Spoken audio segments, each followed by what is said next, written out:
Então, colocando mais esse tempo diante de Deus. Pai querido, nós queremos mais uma vez te agradecer, Senhor, pelo tempo que tivemos aqui de louvor, pelos cânticos que pudemos estar cantando em teu louvor. Também agradecemos por essa oportunidade que teremos agora de ouvir a tua palavra, que tu possas abençoar teu servo, que ele possa transmitir aos nossos corações tudo que ele tem preparado por meio do Espírito Santo, que possamos ser edificados pela tua palavra e fortalecidos também para essa nova semana que temos pela frente. Também o tempo das crianças, Senhor, que tu possas estar abençoando, que seja um tempo em que elas também possam aprender do Evangelho na sua linguagem e que tu trabalhes já, Senhor, desejar no coração de cada uma delas, para que elas no tempo do Senhor possam estar te reconhecendo como Senhor e Salvador de suas vidas. Abençoa as professoras, que elas possam ter a capacidade de transmitir a elas, na sua linguagem, a tua palavra. Te pedimos isso agradecidos em nome de Jesus. Amém.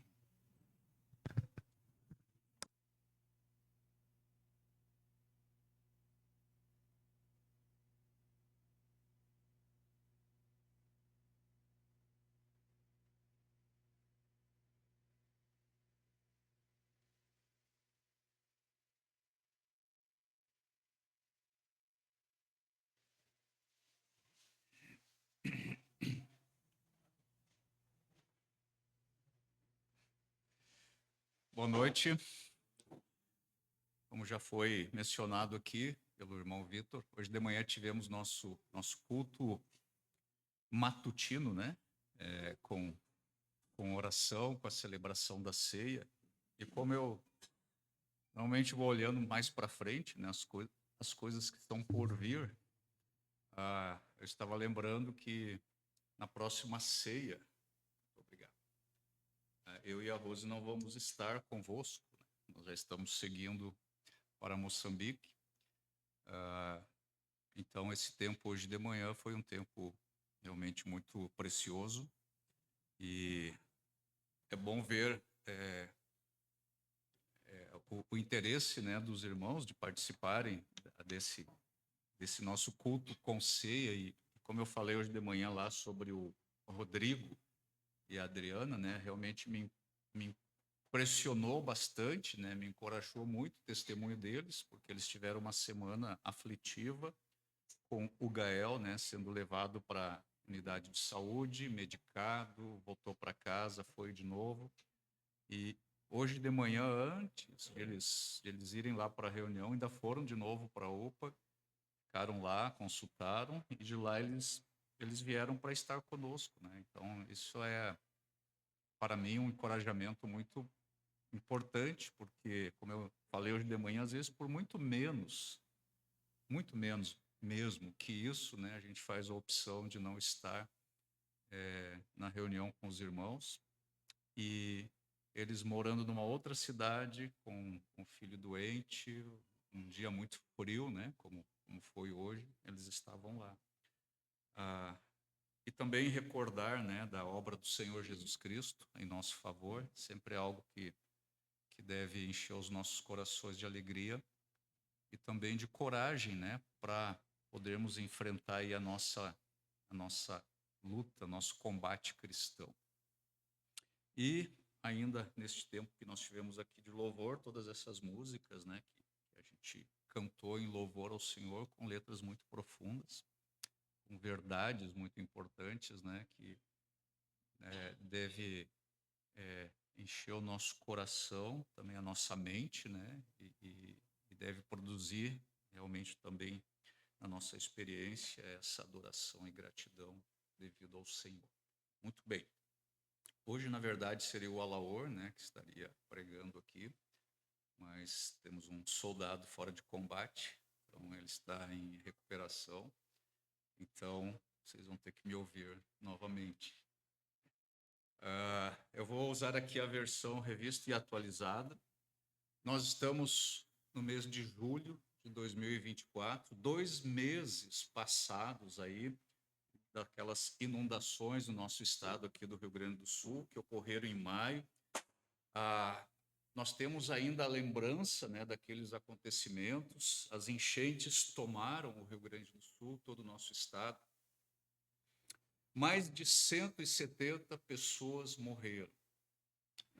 nessa tragédia, né? Mais de 600 mil pessoas foram expulsas das suas casas. Rios transbordaram, cidades inteiras foram arrasadas. Até se discute o plano diretor dessas cidades agora na reconstrução. O Lago Guaíba ultrapassou a marca de 5,5 metros, deslizamentos se multiplicaram aí por todo o nosso estado. Hoje nós temos ainda cerca de 7 mil pessoas que estão em abrigos públicos, que ainda não puderam retornar aí para suas casas. Então, como tem sido dito aí pelos especialistas desta área, né, essa foi a maior catástrofe climática, né, na história do nosso estado. Nós não temos, por exemplo, uma estimativa oficial de quantos animais foram mortos por essas enchentes aqui em todo o estado. E quando nós ouvimos os relatos, né, daqueles que passaram pela tragédia, dos sobreviventes, eles são relatos emocionantes, muitas vezes tristes. Cada sobrevivente tem aí a sua história, tem as suas memórias, tem as suas feridas, tem as suas cicatrizes. E como tem sido alardeado aí, né, em toda a sociedade, o caminho da recuperação do nosso estado é um caminho bastante difícil.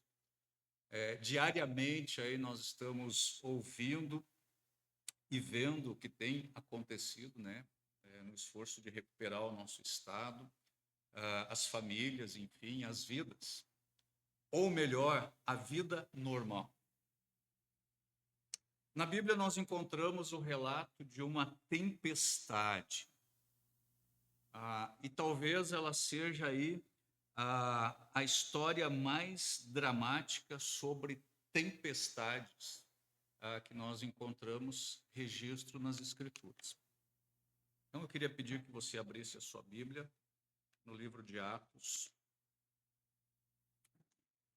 capítulo 27.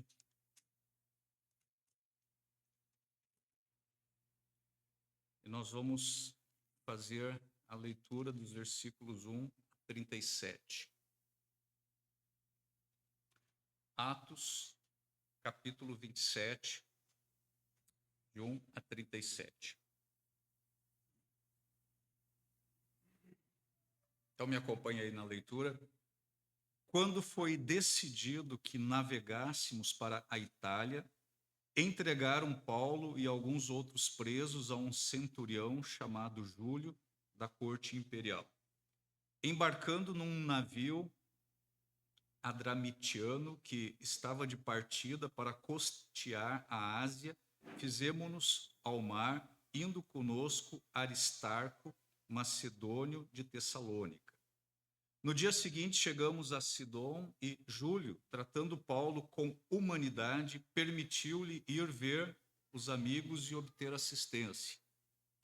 Partindo dali, navegamos sob a proteção de Chipre, por serem contrários os ventos.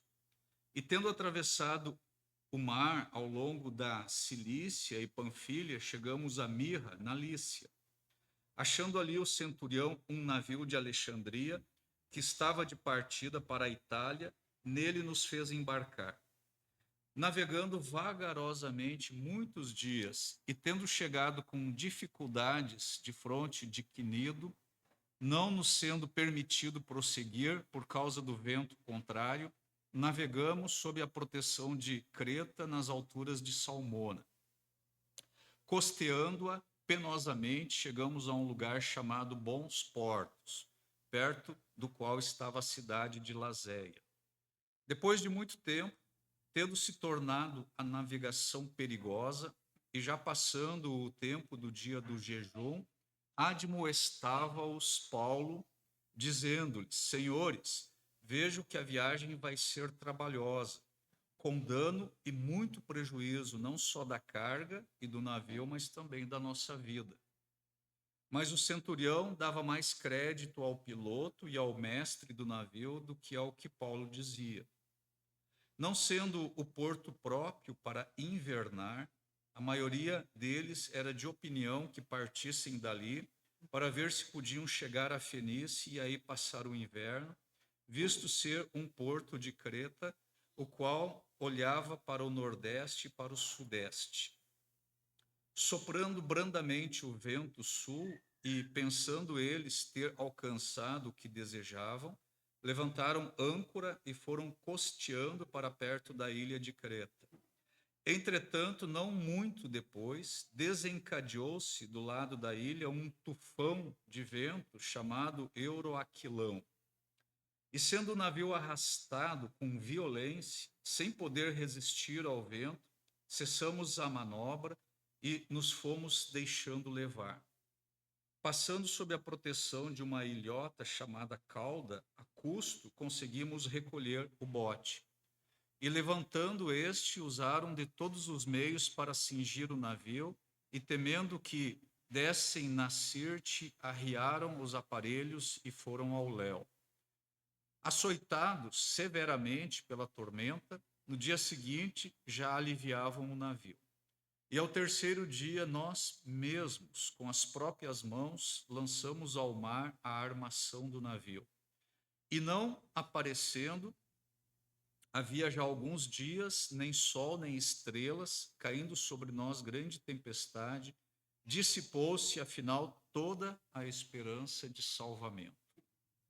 Havendo todos estado muito tempo sem comer, Paulo, pondo-se em pé no meio deles, disse: Senhores, na verdade era preciso terem me atendido e não partir de Creta para evitar este dano e perda.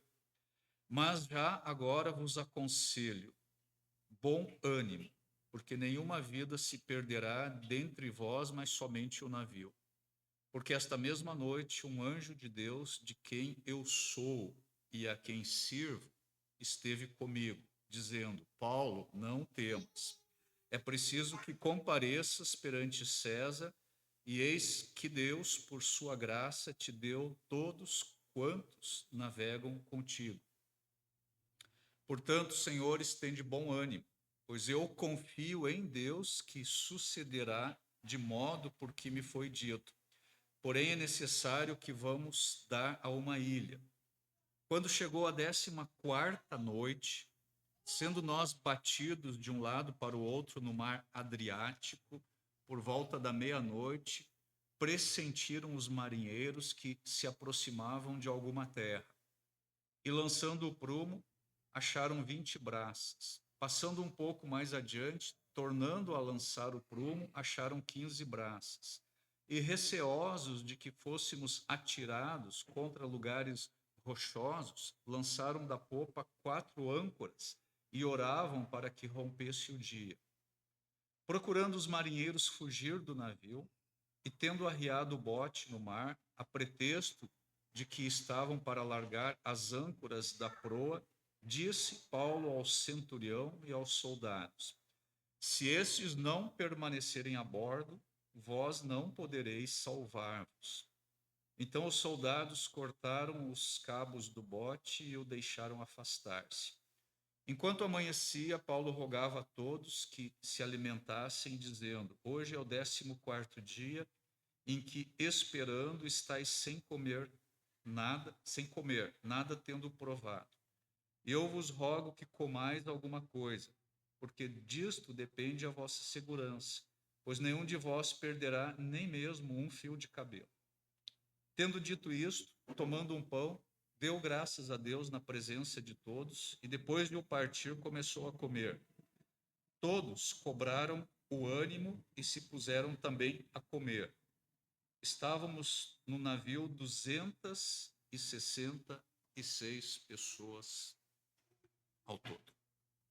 Vamos orar mais uma vez. Pai, te agradecemos pela tua palavra, podemos abrir com liberdade aqui neste lugar e reconhecemos o quanto nós somos necessitados da ministração da tua palavra aos nossos corações.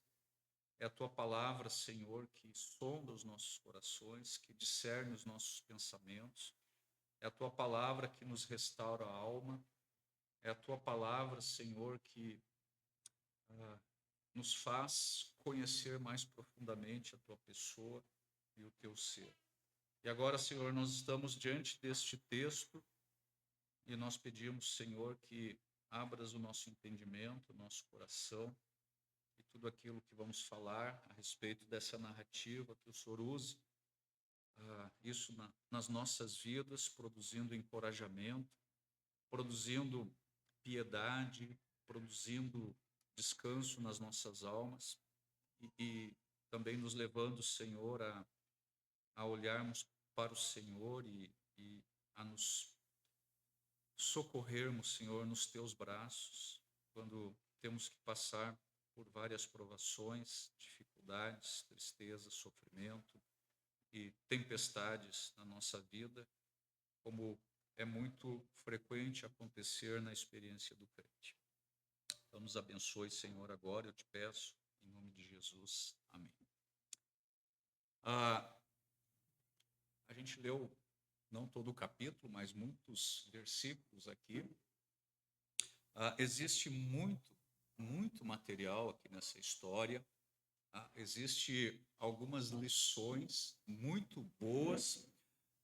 Essa história aqui, ela vai nos ajudar a enfrentar tempestades e a sobrevivermos a essas tempestades. E essa parte aqui da narrativa aqui no livro de Atos, contada aqui pelo Dr. Lucas, de uma experiência de quase naufrágio, naquela embarcação que levava ele e Paulo, ela nos mostra duas âncoras, pensando aqui na linguagem do navio e do mar, duas âncoras nas quais nós podemos nos segurar para que nós não sejamos destruídos pelas tempestades da vida. O versículo 1 nos diz o seguinte: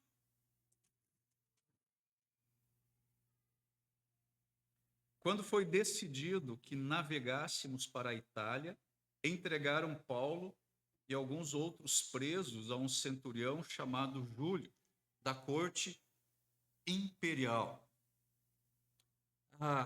Mas neste navio aqui não estavam somente presos. Nós vimos aí nos últimos versículos aí que nós lemos que havia no navio um total de 276 pessoas. E entre essas pessoas estava quem? O apóstolo Paulo. Agora, Paulo não era um prisioneiro comum. Paulo era um cidadão romano e ele estava sendo aí transportado para Roma.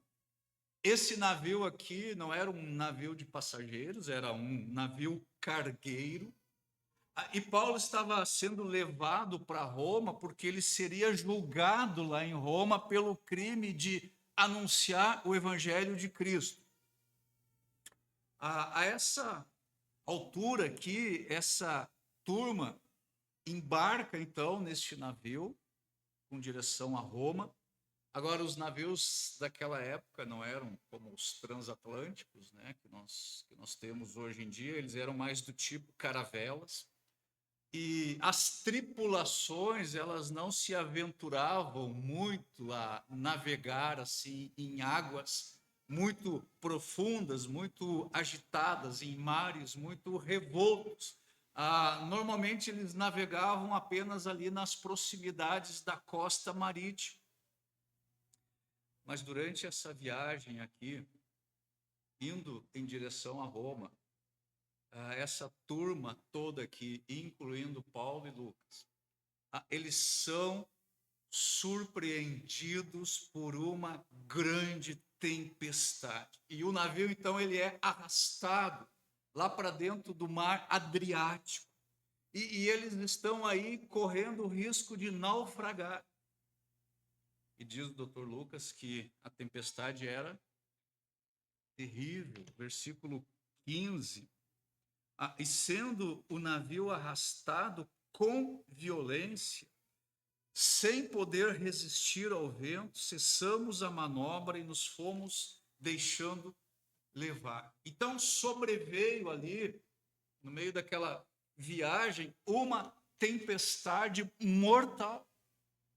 os versículos 18 e 19 dizem: açoitados severamente pela tormenta, no dia seguinte já aliviavam o navio, e ao terceiro dia nós mesmos, com as próprias mãos, lançamos ao mar a armação do navio. Então, percebam, eles estão andando ali, eles são violentamente atingidos aí pela tempestade, e no dia seguinte, então, eles começam aí a jogar a carga ao mar.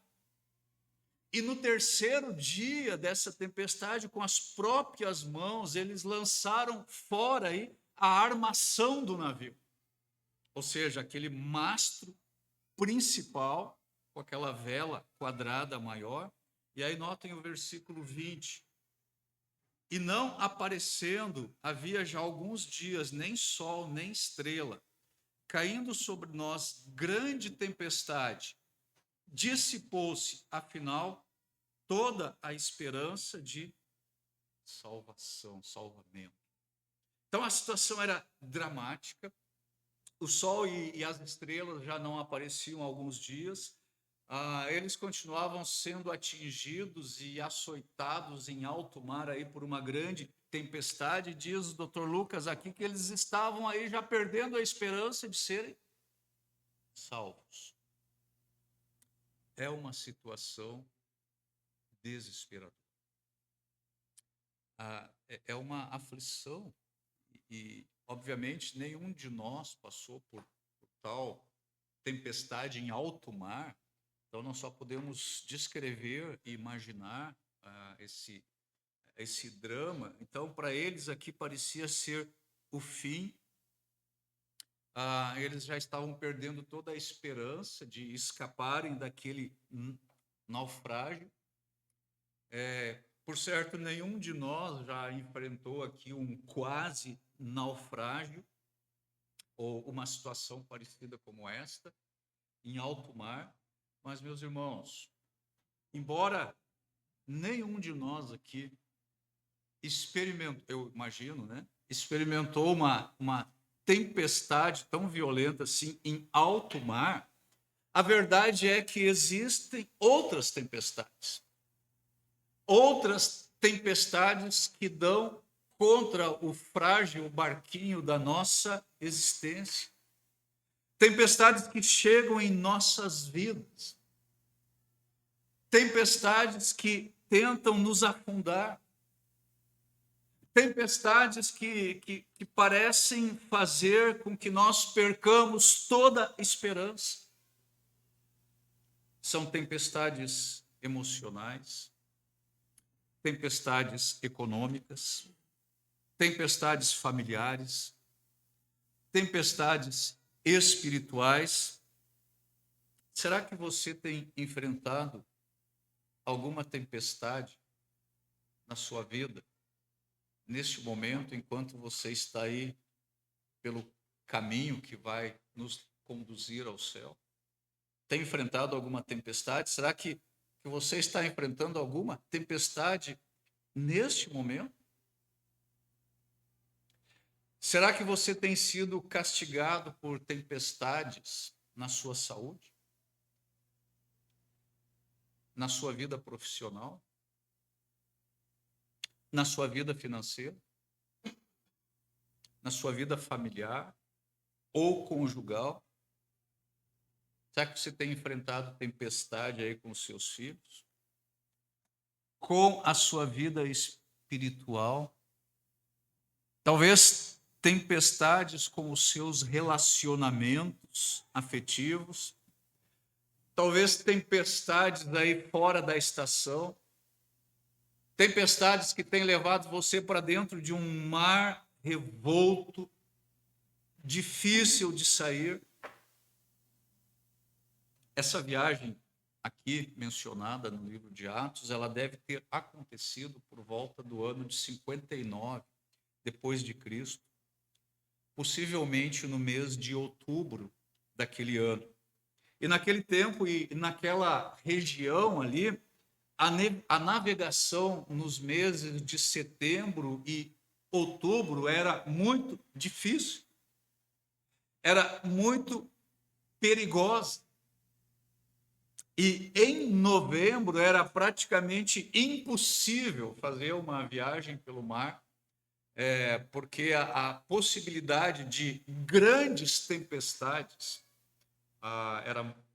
era muito grande, né? Notem que Paulo fala aí no versículo 10. Ele diz o seguinte: Paulo falou com eles: senhores, vejo que a viagem vai ser trabalhosa, com dano e muito prejuízo, não só da carga e do navio, mas também da nossa vida. Eles estavam se encaminhando aqui ao hemisfério norte, né? Eles estavam se encaminhando aqui para o inverno. Isso não era a melhor época para velejar. E qual é o conselho de Paulo?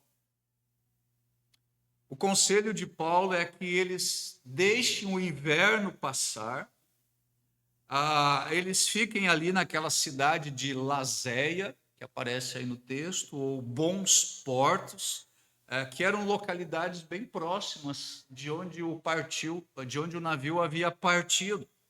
Mas acontece que o capitão e o dono do navio, eles não aceitaram o conselho de Paulo. Então, no versículo 11, mas o centurião dava mais crédito ao piloto e ao mestre do navio do que ao que Paulo dizia. Os marinheiros ali, eles consideravam esses locais que Paulo estava sugerindo para eles aguardarem a passagem do inverno, eles consideravam esses locais impróprios para ficar ali esperando o fim do inverno. Eles entenderam que era melhor navegarem, continuarem a viagem e irem até Fenícia, isso ficava lá na ilha de Creta, ficava distante mais ou menos uns 64 quilômetros avante de onde eles estavam, e eles diziam que ali havia abrigos melhores aí nessas tempestades de inverno. Então, o que aconteceu? Eles arriscaram. Eles foram em frente. Eles prosseguiram a viagem. Agora vem uma pergunta contextualizada aqui: como sobreviver às tempestades?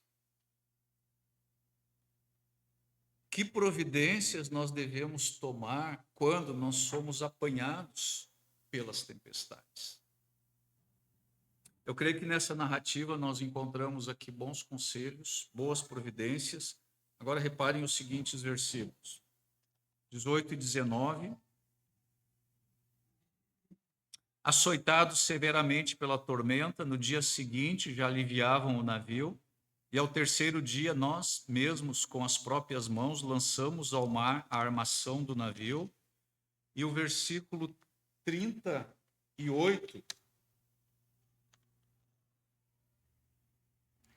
refeitos com a comida, aliviaram o navio, lançando o trigo ao mar.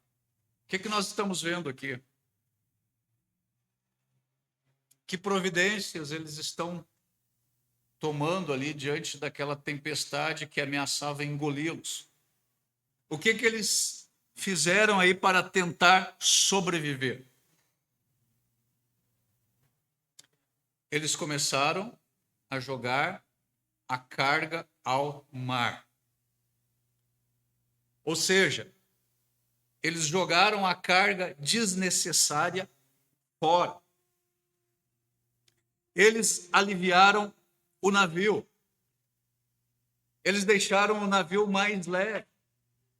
E assim eles podiam então se deslocar com mais facilidade aí por sobre as ondas. Então a pergunta para mim e para você é o seguinte: quais são as coisas que estão impedindo você de sair vitorioso da tempestade?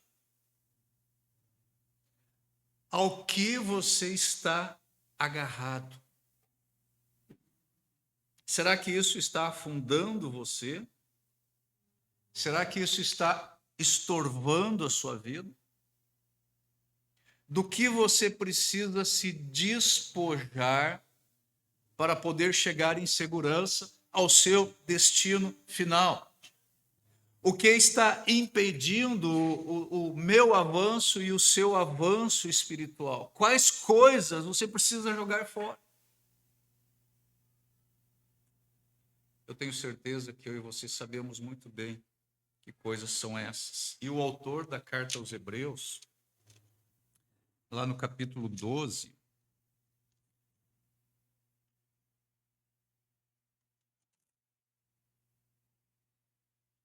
versículo 1, 12, 1, o autor aqui da carta diz o seguinte: portanto, também nós, visto que temos a rodear-nos tão grande nuvem de testemunhas, desembaraçando-nos de todo o peso e do pecado que tenazmente nos assedia, corramos com perseverança a carreira que nos está proposta. Do que o crente precisa se desembaraçar? De todo o peso e também de todo o pecado. Note que são duas coisas, né? Peso não é necessariamente pecado, mas ele atrapalha a sua velocidade na corrida. Então, aqui na situação de Atos, o relato diz para a gente que eles lançaram muitas coisas ao mar. No versículo 18, nós lemos que eles jogaram a carga ao mar. No versículo 19, nós vemos que eles lançaram a armação do navio ao mar. No versículo 38, eles jogaram o trigo ao mar. Depois de muitos dias, 11 dias, para ser mais exato, de tempestade aí avassaladora, sem sol, sem estrelas para guiá-los naquela travessia, a tripulação perdeu qualquer esperança de ser salva. Nessa crise de desespero, Paulo então se levanta e ele traz algumas palavras aí de encorajamento. Agora, Paulo, ele era aí um viajante marítimo bastante calejado. A essa altura aqui, ele já tinha feito 11 viagens pelo mar Mediterrâneo. Paulo já tinha viajado pelo menos 5.500 quilômetros por mar. Então, ele tinha maturidade, ele tinha experiência, mas, às vezes, nos momentos de desespero, e quando grandes tempestades se abatem sobre nós, talvez só maturidade e experiência não seja suficiente. Não se vencem as tempestades da vida apenas com maturidade e experiência. É preciso mais do que isso. É preciso caráter e é preciso uma fé inabalável. Caráter e uma fé inabalável. E eu queria mostrar para vocês aqui, dentro deste pensamento, 3 intervenções de Paulo. 3 falas de Paulo aqui nessa narrativa. A primeira intervenção de Paulo, Paulo apela para a tripulação que eles mantenham o controle, o ânimo. Eles devem manter o ânimo. Vejam aí os versículos 21 a 26. Havendo todos estado muito tempo sem comer, Paulo, pondo-se em pé no meio deles, disse: Senhores, na verdade era preciso terem me atendido e não partir de Creta para evitar este dano e perda. Mas já agora vos aconselho o quê? Bom ânimo, porque nenhuma vida se perderá de entre vós, mas somente o navio. Porque esta mesma noite, um anjo de Deus, de quem eu sou e a quem sirvo, esteve comigo, dizendo: Paulo, não temas, é preciso que compareças perante César, e eis que Deus, por sua graça, te deu todos quantos navegam contigo. Portanto, Senhor, estende bom ânimo, pois eu confio em Deus, que sucederá do modo por que me foi dito. Porém, é necessário que vamos dar a uma ilha. Então, Paulo já havia falado com eles ali uma vez, tinha aconselhado eles, mas eles não ouviram. Mas Paulo estava correto. E talvez agora eles vão ouvir Paulo. Eles vão levar Paulo a sério. E Paulo tinha plena confiança naquilo que ele estava para dizer ali à tripulação. E 2 vezes aqui no texto, Paulo pediu a eles que eles mantivessem o quê? O ânimo. Está aí no versículo 22 e está aí no versículo 25. Agora, como é que Paulo podia ter tanta certeza assim? Como é que Paulo podia se sentir tão seguro naquela situação tão desesperadora? Deus disse a Paulo que havia 2 âncoras que o manteriam a salvo. Quais são essas âncoras? 2 afirmações importantes que aparecem aí no texto. Primeira delas, de quem eu sou. Segunda delas, a quem eu sirvo. Vamos dizer isso juntos? De quem eu sou, a quem eu sirvo. Versículo 23.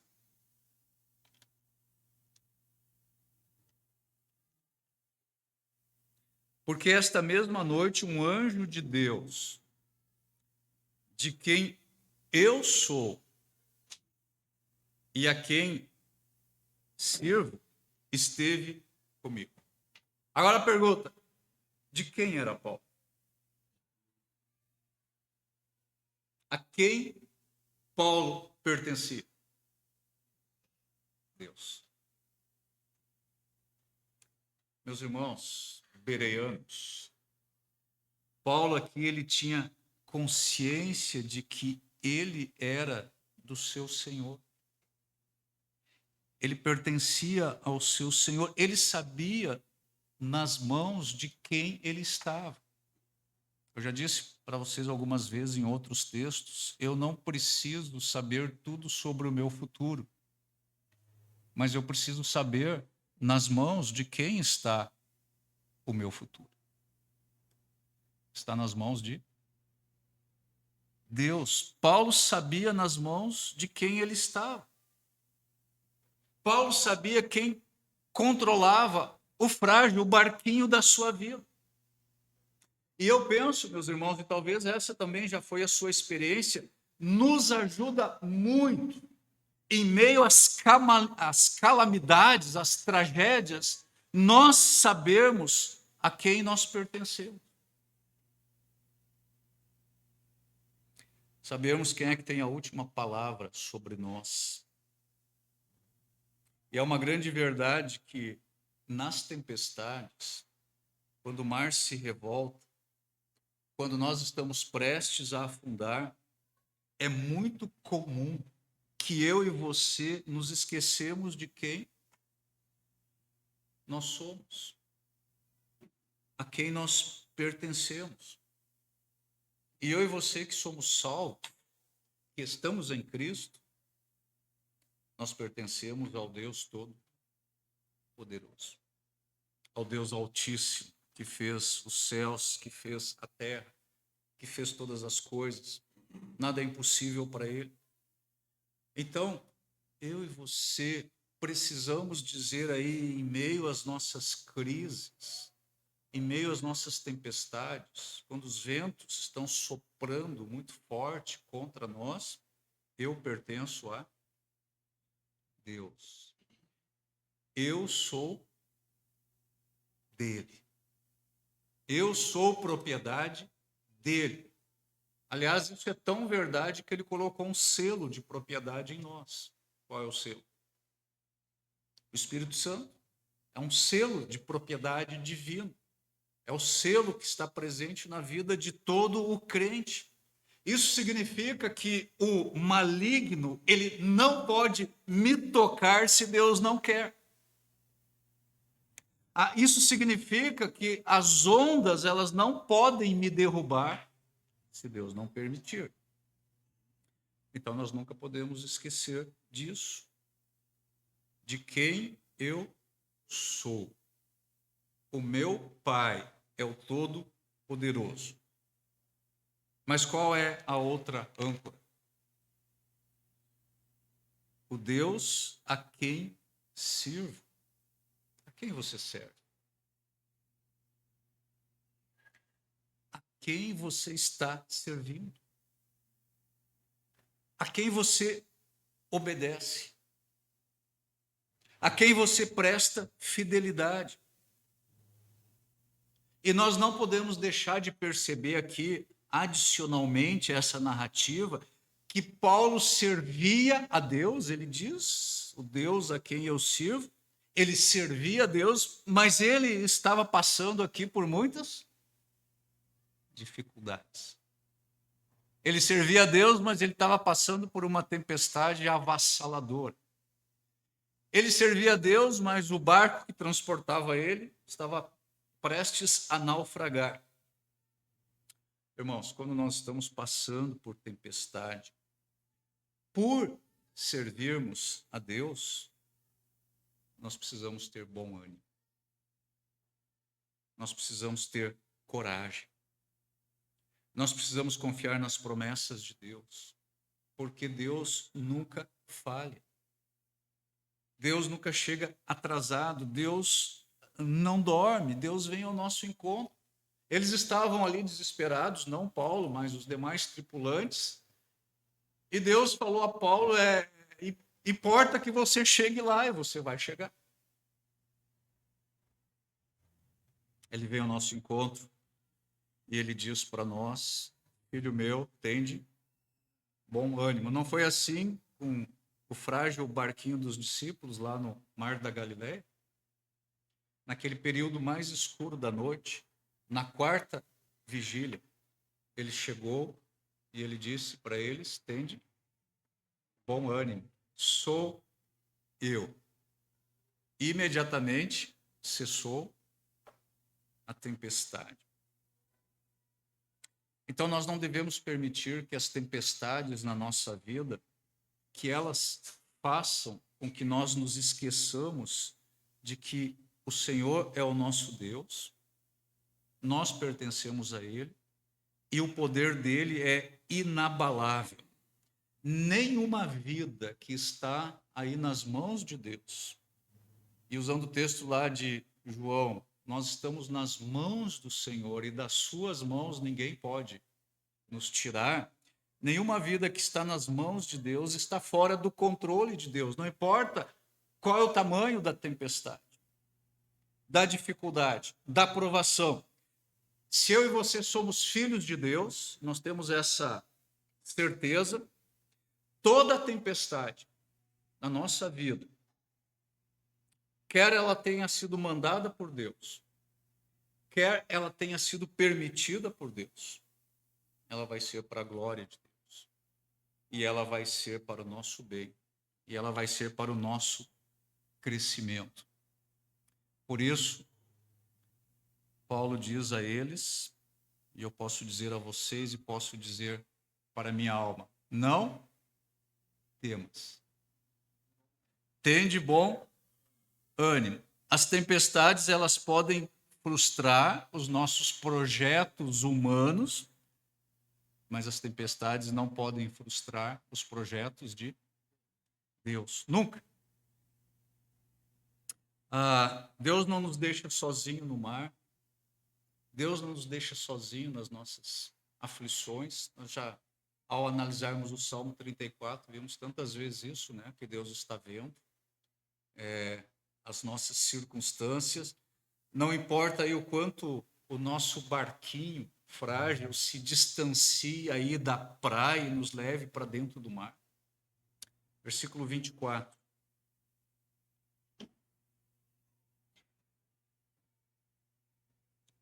Deus falou com Paulo, né? Um anjo de Deus falou com Paulo. Paulo, não temas. É preciso que compareças perante César. E eis que Deus, por sua graça, te deu todos quantos navegavam contigo. Então, a situação daquele navio ali era desesperadora. Eles estavam ali lutando para se manterem vivos. E Deus disse: não temas. É preciso que você compareça diante de César. Então, o que vai acontecer? Você vai comparecer diante de César. Bom, se isso vai acontecer, então eles não vão morrer ali naquele naufrágio, não vai haver uma tempestade que vai dar fim à vida deles, porque Paulo tinha que comparecer diante de César. Então, o que Paulo está dizendo aqui que ele ouviu do anjo de Deus: Paulo, você vai ter que completar a missão. Aquilo que eu confiei a você, e Deus está dizendo a mesma coisa para mim e para você. Então nós precisamos nos segurar firmes nessas duas âncoras, de quem eu sou e a quem eu sirvo. E nenhuma tempestade, por mais violenta que ela seja, ela vai nos afundar. Segunda intervenção de Paulo, aqui falando com a tripulação, e a instrução dele é: permaneçam juntos. Permaneçam juntos. Versículos 27 a 32, quando chegou a 14ª noite, sendo nós batidos de um lado para o outro no mar Adriático, por volta da meia-noite, pressentiram os marinheiros que se aproximavam de alguma terra, e lançando o prumo, acharam 20 braças. Passando um pouco mais adiante, tornando a lançar o prumo, acharam 15 braças, e receosos de que fôssemos atirados contra lugares rochosos, lançaram da popa 4 âncoras e oravam para que rompesse o dia, procurando os marinheiros fugir do navio. E tendo arriado o bote no mar, a pretexto de que estavam para largar âncoras da proa, disse Paulo ao centurião e aos soldados: se estes não permanecerem a bordo, vós não podereis salvar-vos. Então os soldados cortaram os cabos do bote e o deixaram afastar-se. O versículo 31. Se não permanecerem a bordo, vós não podereis salvar-vos. Então, notem o seguinte: já era a 14ª noite. Já pensou? 14 noites em alto mar, sendo açoitados aí por uma tempestade violenta. Já era a 14ª noite. E o que os marinheiros ali perceberam? Que eles estavam se aproximando da costa. Eles estavam se aproximando da terra. E eles então temeram que o barco pudesse dar aí contra rochas, contra recifes, e eles jogaram então 4 âncoras aí da popa. Eles oraram pedindo que eles conseguissem passar aquela noite e ver o dia, que eles conseguissem amanhecer. E entre mentes a isso, o que eles fizeram? Eles tentaram fugir. Tentaram fugir. Agora Paulo soube disso. E Paulo então dá essa advertência a eles: se esses homens não ficarem no navio, não podereis salvar-vos. Porque a promessa do versículo 24 lá é de que Deus preservaria a vida de todos aqueles que navegassem com Paulo. A certeza da segurança física deles foi dado a Paulo através de uma visão. Mas este livramento ali implicaria na participação de todos. Então, isso aqui era um grande navio, 276 pessoas estavam aí a bordo, era um navio que estava em más condições. Os marinheiros ali, eles queriam fugir, e esses marinheiros aqui possivelmente eram os mais experientes, e eles estavam percebendo a situação que estava diante deles, e eles queriam sair fora, fugir. Agora, é claro que Deus tinha poder para levar aquele navio até a ilha. Mas era importante que aqueles marinheiros ali, eles ficassem no navio e eles ajudassem aí com a sua experiência, com a sua perícia. E, de novo, eu preciso aplicar isso ao corpo de Cristo, porque isso é muito importante no corpo de Cristo. Porque todos nós, crentes em Cristo, nós temos dons, nós temos talentos que nos foram dados por Deus. Estão lembrados que Paulo fala a esse respeito lá na carta aos Efésios, capítulo 4.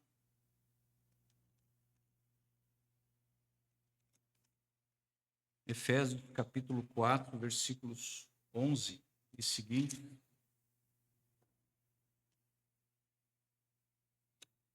Paulo diz: e ele mesmo concedeu uns para apóstolos, outros para profetas, outros para evangelistas e outros para pastores e mestres. Com qual propósito?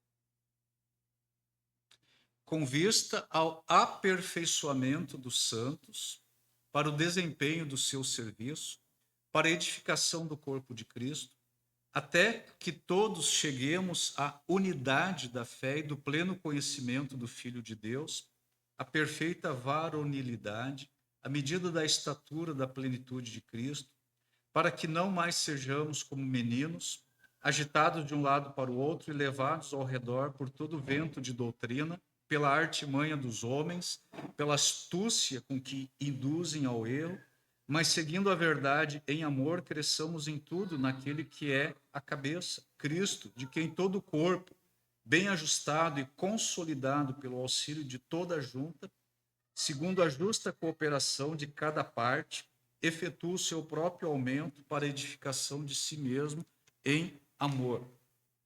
Por que nós recebemos dons da parte de Deus? De acordo com o texto aqui de Paulo aos Éfesos, nós recebemos dons para servir. Recebemos dons para aperfeiçoar os santos, para que eles possam desempenhar bem o seu serviço, para que o corpo de Cristo seja edificado, para que nós chegamos à unidade da fé, pleno conhecimento do Filho de Deus, perfeita varonilidade, a estatura da plenitude de Cristo.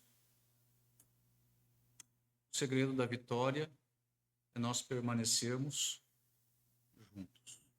Mas aqueles marinheiros mais experientes, eles queriam vazar. Eles queriam saltar fora. Eles queriam abandonar o barco. E Paulo diz: se alguém sair, todos morreremos. Às vezes me parte o coração ver que os filhos de Deus estão tão divididos. E a semelhança destes marinheiros aqui, muitos estão tentando fugir do navio. E não estão preocupados com os outros. Lembram do nosso texto hoje de manhã na ceia? Lá de Efésios, de Filipenses, capítulo 2. Não estão preocupados com os outros. Cada um buscando os seus próprios interesses e não aquilo que é do outro. Se preocupando apenas com a sua situação. Só enxergando as suas necessidades. Não percebendo o sofrimento dos outros. Não querem ajudar. Não pode ser assim, irmão. Às vezes nós vemos um irmão triste, atribulado, desencorajado. O que nós fazemos?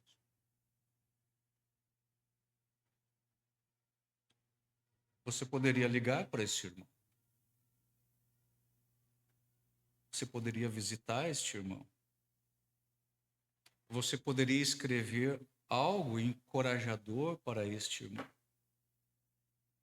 Um irmão uma vez falou comigo,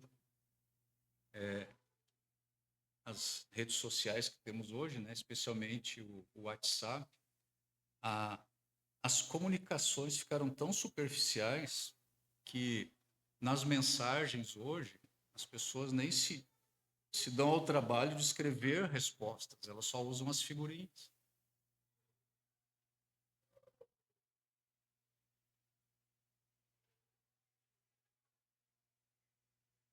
Quantas coisas nós podemos fazer? Mas normalmente nós preferimos fugir. Às vezes um irmão passa por necessidade. O que nós fazemos? Um irmão desaparece da igreja. O que nós fazemos? Será que eu e você não temos recebido dons e talentos que nós podemos dividir com os outros? Notem esse texto aqui, 2 Coríntios.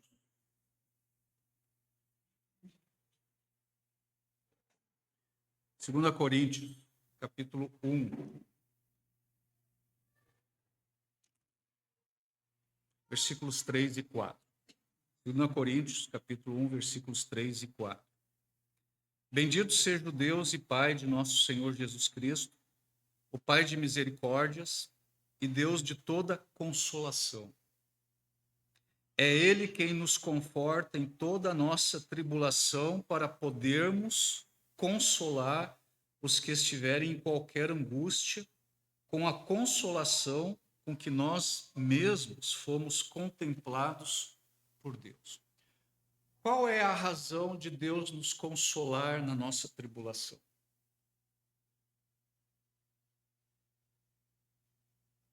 Quantos de nós esquecemos da consolação que nós recebemos do Senhor? Então, a exortação da palavra de Deus para nós, neste ponto aqui da narrativa e desta intervenção de Paulo, a tripulação é: meu irmão, não pule fora do barco. Não pule fora. Os outros precisam de você. E nós não devemos nos esquecer que um dia eu e você podemos estar nessa mesma situação. E o que nós vamos precisar? Do ministério do irmão. Nós vamos precisar de graça, vamos precisar de amor, de consolo. Então essa foi a primeira intervenção de Paulo. Tende bom ânimo. Segunda intervenção de Paulo: permaneçam juntos. Não pule fora do barco. Terceira intervenção de Paulo. É bem interessante essa. Ele apela para eles, para que eles comam. Versículos 33 e seguinte.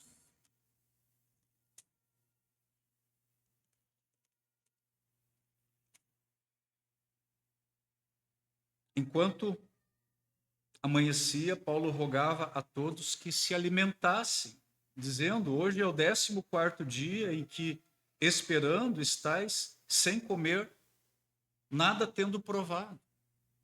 Eu vos rogo que comais alguma coisa, porque disto depende a vossa segurança, pois nenhum de vós perderá nem mesmo um fio de cabelo.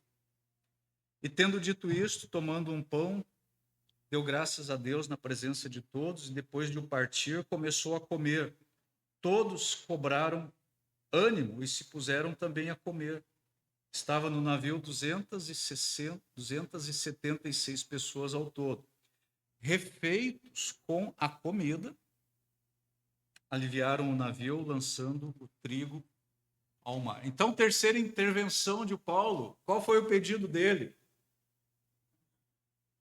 A tripulação, aos marinheiros: vocês precisam se alimentar, vocês precisam comer. Eles não estavam se alimentando havia já 2 semanas. Eles estavam vivendo ali numa tensão constante, numa constante espera por dias melhores. Eles estavam ali com aqueles enjoos marítimos.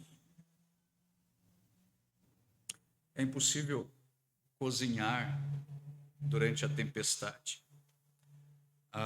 E Paulo mesmo deu o exemplo. Então, o que ele faz aqui? Ele pegou o pão, ele deu graças, ele partiu e o comeu, e deu para os outros, né? E qual foi o resultado?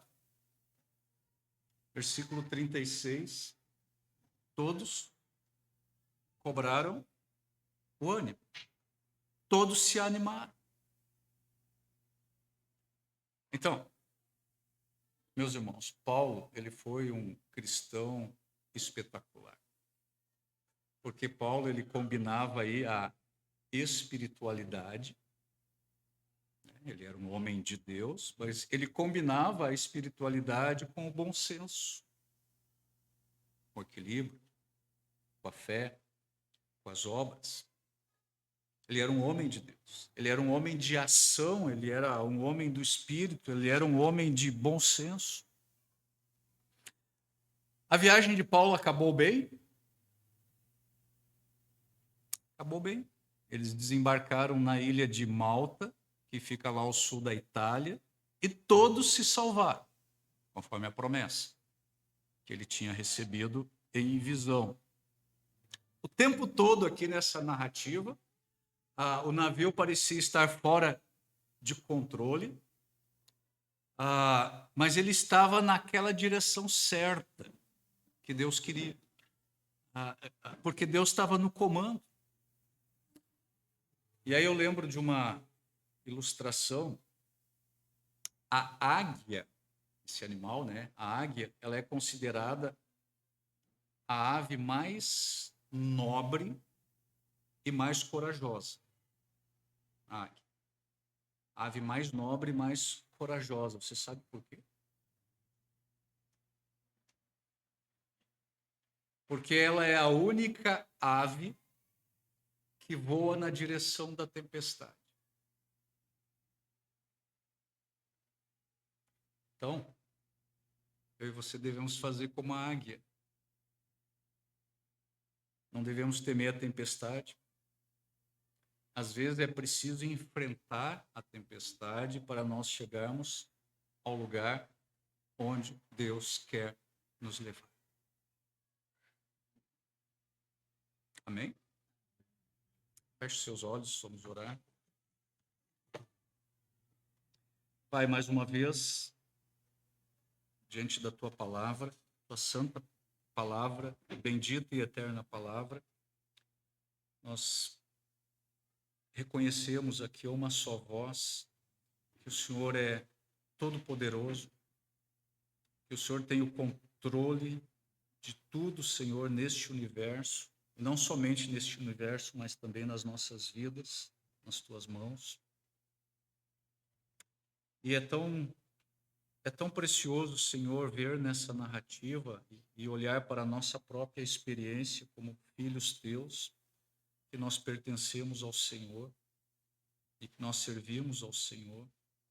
E essas duas grandes verdades e âncoras da nossa alma, elas nos ajudam, Senhor, a permanecermos firmes e seguros no teu caminho e na tua vontade. Eu agradeço, Senhor, por essa experiência de Paulo e de seus companheiros de viagem e o modo como ele nos ensina, Senhor, ali tratando com uma tempestade real, literal, desesperadora, desoladora, podia dar cabo da vida de todos eles, mas ele confiando no Senhor e descansando no Senhor, tinha poder para, inclusive, animar e encorajar os seus próprios colegas de viagem.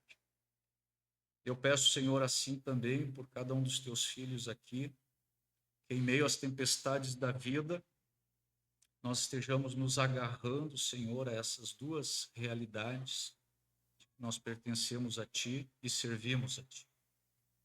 e que tudo vai acontecer na nossa vida do modo pelo qual o Senhor já determinou, que seja, Senhor, o rumo e o destino da nossa experiência, do nosso viver contigo.